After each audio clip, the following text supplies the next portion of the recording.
எப்போ யார் வீட்டுக்கு போனாலும் ஃபஸ்ட்டு நம்மள கேட்குற கேள்வி காஃபி குடிக்கிறீங்களா அப்படின்னு. பட் எனக்கு பிடிக்காது, எனக்கு காஃபி வேணாம் அப்படிங்கிறத நான் எப்படியெல்லாம் சொன்னாலும், இல்லை நான் லைட்டாக சீன் போடுறேங்கிற மாதிரியே பார்ப்பாங்க. நிஜமாலே காஃபி எனக்கு பிடிக்காதுங்கன்னு சொன்னால், உலகத்தில் காஃபி பிடிக்காதவங்க எப்படிங்க இருக்க முடியும்? எப்படிங்க உங்களுக்கு பிடிக்காம போகுங்கிற மாதிரி சில பேர் கேட்பாங்க. எனக்கு ரொம்ப கஷ்டமாக இருக்கும் அவங்கள்ட்ட நோ சொல்கிறதுக்கு. பட் சீரியஸாகவே எனக்கு காஃபி டேஸ்ட்டோ ஸ்மெல்லு சுத்தமாக பிடிக்காது. வேணாங்கிறத வேணான்னு தவிர வேறு எப்படி சொல்கிறதுன்னு எனக்கு தெரியல. அண்ட் உங்களுக்கு யாருக்கும் இந்த காஃபி பிடிக்காம இருந்தது அப்படின்னா கமெண்ட் பண்ணி சொல்லுங்கள். என்னை மாதிரி பல பேர் உலகத்தில் இருக்காங்கன்னு நானும் காமிச்சிக்கிறேன். அண்ட் காஃபியை தவிர வேறு என்ன தாண்டா இருக்குது அப்படிங்கிறதுக்காகவே ஃபஸ்ட் டைம் ஸ்டார்பக்ஸ் போனோம். அண்டு சொல்லிக்கிற அளவுக்கு பெருசாக எதுவும் இல்லை.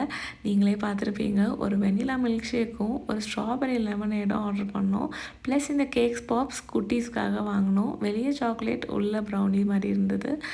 அண்ட் உங்களுக்கு ஸ்டார்பக்ஸ் போன எக்ஸ்பீரியன்ஸ் இருந்துச்சுன்னா உங்களுக்கு பிடிக்குமா பிடிக்காதா சொல்லுங்கள்.